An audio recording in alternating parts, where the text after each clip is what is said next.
there, and welcome to our show, The Shit No One Tells You About Writing. I'm Bianca Murray, and I'm joined by Carly Waters and Cece Lira from PS Literary Agency. Today's guest is a critic and essayist and the recipient of a 2023 Whiting Creative Nonfiction Grant. Her work has appeared in The New Yorker, The New York Review of Books, The Nation, New York Magazine, and the Yale Review, among other publications. And she is the co-author of The Ferrante Letters, an experiment in collective criticism. She lives in Queens, New York. It's my pleasure today to welcome Sarah Chihaya. Sarah, welcome to the show. Hi, thank you very much, Bianca. Thank you for having me. Yeah, it's wonderful to have you. So for our listeners, I'm just going to read the flap copy to you, and then we're going to dive in because there's just so much to unpack here, both as readers, which I know we all are, because writers come to reading because they loved reading in the first, writers come to writing because they loved reading in the first place. So there's so much to love here, both as a reader and as a writer. So I'm going to read you the flap copy for the book we're discussing, which is Bibliophobia. So have you ever read a book that complicated everything you believed in and forever changed the way you read the world? A book that made you sit differently in your own skin. This is what critic Sarah Chihaya calls a life ruiner. Sarah's life ruiner was The Bluest Eye by Toni Morrison. Once she read it, she could no longer pretend not to notice how alien she felt as a Japanese American in a predominantly white suburb of Cleveland. And she set out on a quest for the story that would show her who she was and how to live in an inhospitable world. There were lots of scripts available, and she tried to follow them. Skinny athlete, angsty artist, ambitious academic, but a lifelong struggle with depression thwarted the resolution to every plot, and when she was hospitalized for a nervous breakdown, the world became an unreadable blank page. In the aftermath, she was faced with the question, can we ever truly rewrite the stories that govern our lives? Alternately searing and darkly humorous, Bibliophobia is a deft combination of memoir and criticism. Through a series of books, including The Bluest Eye, Anne of Green Gables, Possession, A Tale for the Time Being, and The Last Samurai, Chihaya interrogates her cultural identity, her relationship with depression, and the necessary and painful ways that books can push back on the readers who love them. And for those of you who've listened to recent shows in which we've discussed like how much heavy lifting is the reader expected to do compared to how much heavy lifting is the author compared to do, we've recently been having a lot more of these conversations, which is why I'm especially excited to chat with Sarah today. Sarah, can you kick us off by reading us a few pages from the book, please? Sure. This used to be the very thing I loved about books. I loved that they were always there, and I loved the trust I had that there was a book for every need. But this love was complicated from the beginning. Reading was escapism of a kind, but not in the conventional sense. It was a way to get far away from my life and to feel not better, but simply different. Up until high school, I spent the hours between the end of school and the end of my mom's workday in our town's small public library. I roamed the shelves and picked books at random to read instead of doing homework, sprawled on the floor in the aisles. Even though the old library was tiny, and a surprisingly large part of it was devoted to the history of Hudson, Ohio, it still felt curiously like infinity. All feelings that anyone had ever felt, good or bad, seemed to be contained there, a thought that was more terrifyingly exciting or excitingly terrifying than comforting. I am disturbed and irritated whenever I encounter the moralizing claim that the main point of reading fiction is relentlessly positive self-improvement. Reading is good because it makes you good.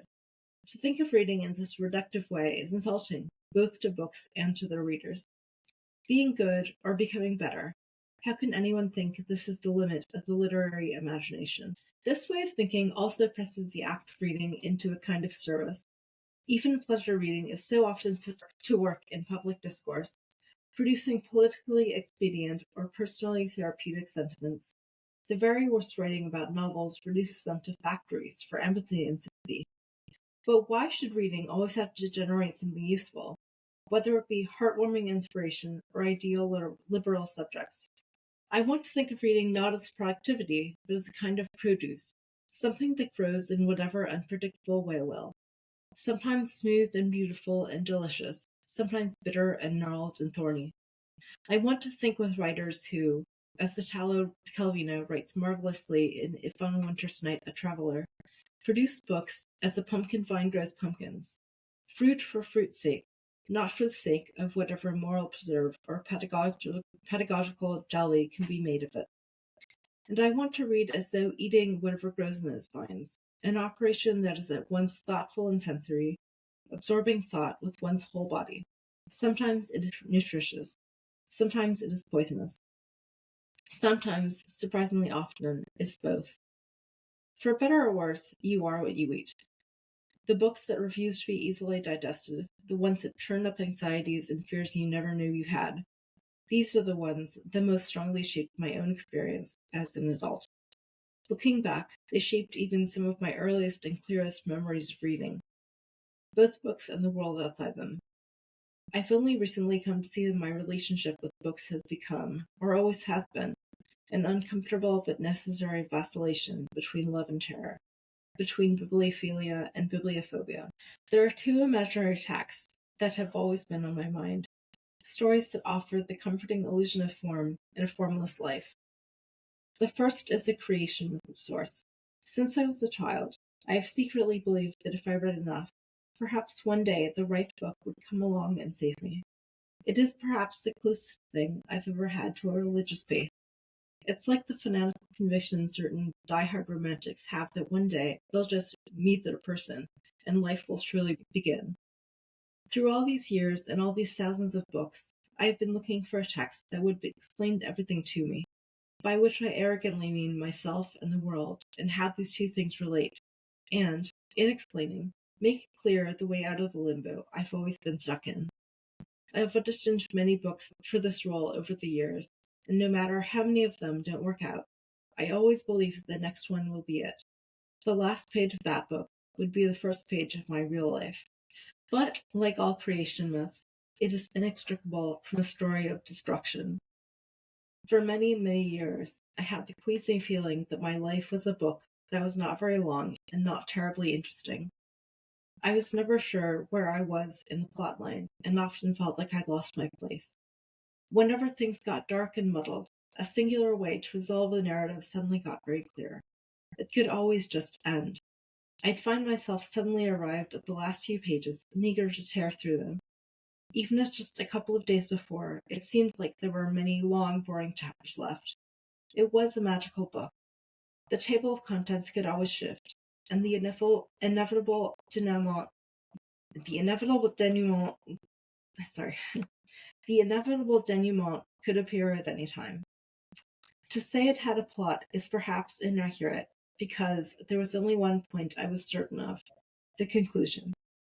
I didn't know where the idea of suicide came from or when it came to me. It seemed inscribed in my pages from the start, as though it was one of the unspoken rules of the genre I was written in. Maybe it was the genre. It was never a revelation, never a twist. I was always sure that the book of my life would be a short one, and the last word had been set in type the day I was born. These two stories needed each other. If I was, as I believed, headed inexorably towards this one ending, my only hope was to find the right book to wield before me and challenge my fate before I got there. This begins to make sense of why I was always reading with such desperation, and maybe why the books that drew blood were also the ones that I kept closest. They were like talismans that, having taken something from me, might offer some protection in return. The books that frightened me showed me the bloodiest, most essential truths, hurt me in a way I needed to be hurt, showed me glimpses of the real self within. I loved them more fiercely because of it. The moments when I felt the life-taking, life-giving power of books only made me ask more of them than I should have. Books, like people, should not be asked to save us. It's not a fair demand. But perhaps some part of me also believed that I might need some darkness to fight darkness. I have come to understand that these myths are not myths at all. The book that would kill me and the book that might save me, sadness and reading, self-harm and writing, are the violent lifelong habits that have made me who I am. For me, being a depressed person and being a reader-writer are knotted up in each other all the way back to the beginning. All my crises are scrawled in the margins of the novels I've read over and over again, sometimes to feel safe, sometimes to sink willfully into further despair. These are the books I want to read here, to try and explain myself, knowing full well that an explanation is impossible. Amazing, Sarah. Thank you so much. There were so many parts in this book that I just underlined and I was highlighting and underlining and highlighting because I think, and for our listeners as well, so much of this will resonate, both as a reader and as a writer, this need to express ourselves, this need to feel understood, this understanding that it's kind of futile and what we demand of books is in fact too much.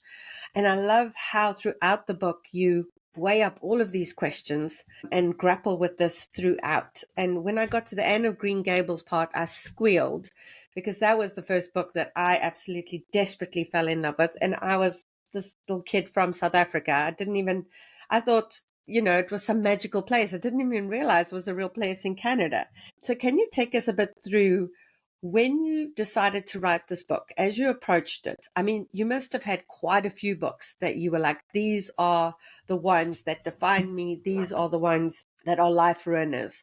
How did you set about the process of going, okay, these are the books that I'm going to choose, and how will they fit the narrative arc or the theme of what I'm trying to say in each instance there? Sure. It was very hard. It was, as you will know, and as any lifelong reader knows, it's very hard to narrow down and sort of winnow down the books that mean so much to you, because so many of them do. Writing this book was a process of sort of narrowing down what stories I had to tell and which stories I just wanted to tell. I think there's a version of it that's like twice this length that has other chapters that I wrote and discarded. For a long time, it had a very different long beginning that was sort of meandering letter to a friend and also to myself about writing the book and how I had to write the book and blah, blah, blah. And that stayed with the book for about half of it. And then at a certain point, my editor was like, do we need to have this here? So it's been a constant process of cutting down what I just was sort of wanting to tell and what I had to tell. And what has resulted is, I think, this sort of slimmest version of what I had to tell. And as a result, all of those chapters had books that went with them. And so I also had to lose those books as the chapters went out, which was sort of heartbreaking. I think because my background is academic, so I still have that kind of academic urge to, like, if I have a really good idea about a book, I want everyone to know, or I want to sort of lay my claim on it. So part of me was also getting over the sort of desire to say everything that I could say at once. And I think it was, it's a learning process of realizing that there's more time. I don't have to say everything at once. I don't have to articulate all of my ideas in one place. And there will be, hopefully, I'm knocking wood now, hopefully other books and hopefully other places to say these things, and other places to talk about the books that have meant a lot to me, whether they're here with you or things that I write in the future. So I've really narrowed down to the parts of the story that I had to tell. Being in the hospital, and then what sort of took me there and what took me out of it. And as a result, every chapter is about a book. And so what ends up is just this sort of sampling of books that have mattered to me, but by no means is it all of them. For a long time, I really sort of wanted in my heart to write a chapter about Susan Cooper's The Dark is Rising, which was a very important book to me as a child, and it's still a very important book to me. I was just rereading it at midwinter because I read it every year. And I couldn't really think of a story that went with it. It didn't go with a chapter of my life, maybe because it's been with me for so long. I couldn't think of I've been sort of thinking of these chapters as movements, and I couldn't really think of a movement that went with that book. that would go in this story. Maybe in the future, there's another story that book will go with. Yeah, that makes complete sense. And it's also interesting to me how life runners can change as we change. You know, the same way they say you can never step into the same river twice because you are not the same person and the river is not the same. There's some books for me that were life runners for 10 years. And when I came back to read them again after 15 years, I had changed so much that the book no longer had that impact and it just fell flat. But some books really hold up. And isn't that incredible when after how many years you come back to a book and you're like, oh my God, it's held up? Yeah, it's really, I mean, it's a wonderful surprise. Sometimes it's sort of scary because you're like, have I not changed enough for this book to have changed? There's a part in Ellie Smith's Artful where she actually talks about that exact thing. She uses that Herodotus quote and says, books, you never step in the same book twice because you are a different person, and that makes it a different book. It's a double-edged sword. Sometimes it's wonderful to find that a book is the same. Sometimes you expect something different from it or from yourself, and you think that should be different. Sometimes it doesn't live up to sort of the pressure you put in it, what you thought it was.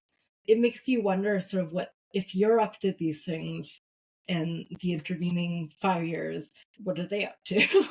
What's the book doing? Yeah, very much so. But sometimes I love how when I come back to a book, somebody who I thought of as the villain or the antagonist, and as life changes you, you know, you start to view that differently. Because I know when I was young, things were very black and white. They were either right or they were wrong, and there was no in between. And the one thing that I've gotten more comfortable with as I've gotten older is, well, it's the gray areas, it's the uncertainty, it's the, well, we can't really know for sure. And certainly when I come back to older books, I certainly come back with a bit more compassion and a bit more life experience, which is interesting. And something you said there as well is like the iceberg principle of writing. You know, just because you as the author know all these things doesn't mean all of these things have to go into the book. You know, a book should be like an iceberg. There's what you see in the book, and underneath there's all these things that the writer knows. And like you say, maybe they'll find their way into another book, maybe they won't, but it doesn't mean that everything you know has to be there. How, as well, Sarah, did you curb? I don't want to say curb, but you know, you come from academia, and generally when I read fiction, and this is not fiction, this is memoir, but when I read works from people who have written in academia, the text is very dry. It's very matter of fact. It's stick to the facts, etc. But then how do you change that narrative voice and that entire approach when you are writing a memoir which demands that you not be dry and matter of fact and that you get into the messy emotions? I think there are a couple of answers to that. First, I think that I was never a great fit for academic writing. It was something that I sort of beat myself up at for many years. I don't know, I've also said attention to detail. It's like a very specific kind of attention to detail that is not my forte and has sort of been a struggle for me as a scholar. I was trying to write a lot of Bibliophobia is about how I was trying to write an academic book at the same time that I never ended up finishing, that I worked on for 10 years and, reached a point where I just had to sort of, at this point, throw it out because it contained so many sort of bad memories for me. And also, I think the thinking shows the anxiety that the book itself contains. Like, it's a very anxious book, and part of the anxiety is trying to prove that I'm smart enough, or trying to prove that I know enough, or trying to prove, every page is really inscribed with this fear that I'm not answering every question that everyone could possibly have. And someone will say, well, you haven't read this book, and I'd be like, oh no, you're right, you have me. Like, it was very worried about being found out. And when, I can't speak for other academics, but the feeling that I had writing articles and writing that book was that fear was always with me. I always felt like an imposter. It was a very sort of dramatic version of imposter syndrome, where I always felt like everyone else knew something and I didn't know, whether that was how to be an academic or how to do this kind of work. So that's part of it. Like I felt like I never really fit that mold, and well, I didn't get tenure, so that also answers part of it. Like it was clearly not the right role for me. And I think my first book is a collaborative, creative academic book. It's published by Columbia University Press. And I think you can see in that one, it specifically says in the introduction that it started as a summer project that four of us were doing together because we wanted specifically to get away from the kind of career demands that our, profession put upon us. And so we wanted to have this kind of time to write a different kind of criticism that was more personal, that was looser, that had relationships in it, that, was not any of those things that you've noticed about academic writing. And I think that it was, all of us who worked on the Ferrante book were feeling that kind of anxiety because we were junior scholars. All of us were peak tenure at that time. And so I think that's just to say that for a long time, I've not been, I've, the right kind of writer to fit in an academic mold. And I say that, that's changing now. Like the so-called academic mold is breaking a lot now. There are so many more scholars who are writing creative, wonderful, interesting, weird books. And I think the more of that happens, the better, because the more like good readers, smart readers like you who are not academics will be interested in reading what we do in scholarship. But it's a process, of changing from a profession that has certain demands having to do with tenure and having to do with research, etc. It's sort of slowly changing. So I always felt that I had something else to write. I had, before I went to grad school, I wrote some fiction when I was an undergraduate, and I was a different kind of writer. And I always had this feeling that if I had the time and if I was allowed, I would write something different. And this book was really the first time that I let myself sort of explore what I wanted to write or what I felt compelled to write on my own without any expectation from, myself or from my profession. Like most of that pressure is a lot of that pressure was self-imposed. Like a lot of it was my own thinking, and I'm sure everyone who writes feels this, my own thinking that I'm not doing it right. Like I'm never going to finish my academic book because I just don't have it in me. And I had to get over that and just say, maybe I wasn't supposed to write that book. Like that's fine, just because I had the ideas, like someone else can have them, or maybe I'll write them in some different form later. But that was not the particular form that I should be writing, or I could be writing in. Yeah, that's so interesting because so many authors that I chat with will say, "Oh, I wrote this book while I was cheating on another book." And they'll be like, "It was so important to me to write book A, but I was really struggling with writing book A and I couldn't figure out why. So every now and again I'd cheat with it with book B, and that was like my fun project that I didn't tell anybody about. So there was no expectation and there was no pressure on that. And then that's the book that ends up getting published." And I agree. I feel like so much pressure writers put on ourselves. It's self-imposed. It's this thing, I have to publish before I'm 40, or I have to publish before I'm 50, or I have to publish for whatever reason. And sometimes it's just take a breath and just be like, why are you putting these self-imposed, deadlines and pressures on yourself? Yeah. And it's something writers do a lot of. Something I want to talk about when it comes to writing memoir is, so there's a line here, page 57, and it begins with, "I've been lying to you. I've been avoiding the fact that there are events from my childhood that I remember as events, clearly and factually. Not because I think they're bad things to talk about, but because I'm worried that in telling them, they'll be revealed as non-events, and then where would I be?" And that for me is so interesting, because when we approach memoir, we are always thinking about the unreliable narrator. How reliable is this person in telling their own life story, etc.? And some people approach memoir as in, this is my truth. I'm not lying to you. This is how I remember it. And I love it when I just start to feel comfortable in a memoir and suddenly that gets put in. And then I'm like, oh, interesting. So she's admitting that she was lying. And how does that reframe things for me? Do I still trust her, etc.? So I'm sure that was a very intentional choice there for you, Sarah. Could you talk us through that? Sure. I wanted to get at everyone has this in life. Everyone has something they don't want to talk about, that are not sure they can talk about. And I think there is a style of memoir that is just like, I'm going to go head on at the thing.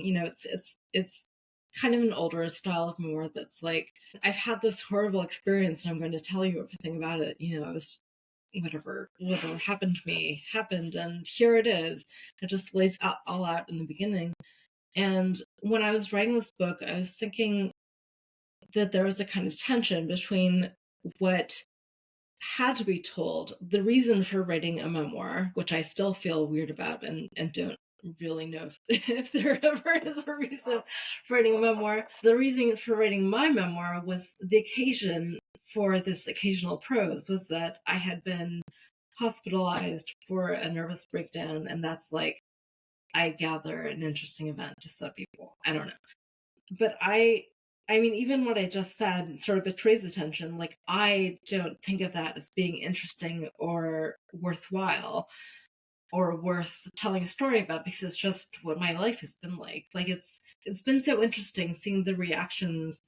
I've been doing what I should not do and reading some Goodreads reviews, but it's very interesting to see, how some people have been like, this book is so raw, it's so hard, it's so difficult to talk about mental health or depression or suicide, especially.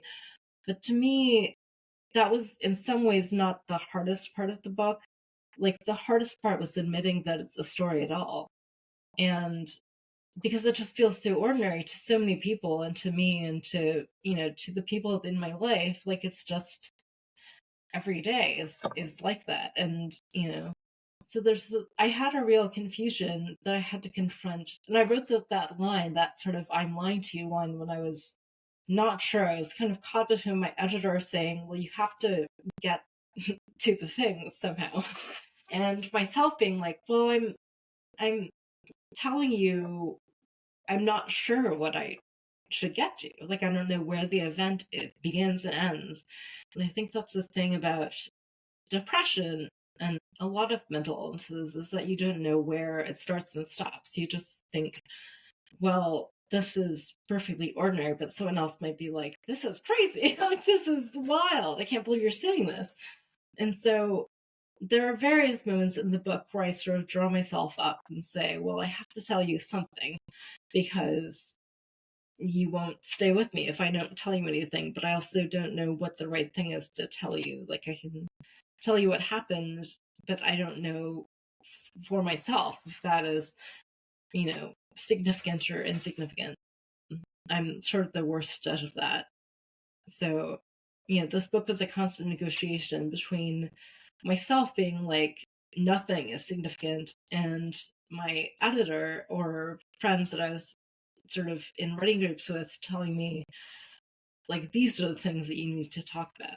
Yeah, there was a line or a paragraph that also, that made me really think. It was a part, I can't find it now. Of course, I've marked the book up so much that I can't find anything that I wanted to find.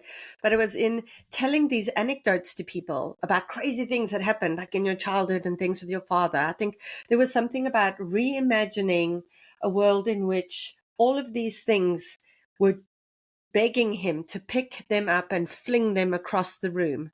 And he was actually a kindly person by picking them up and fulfilling their destiny and flinging them across the room.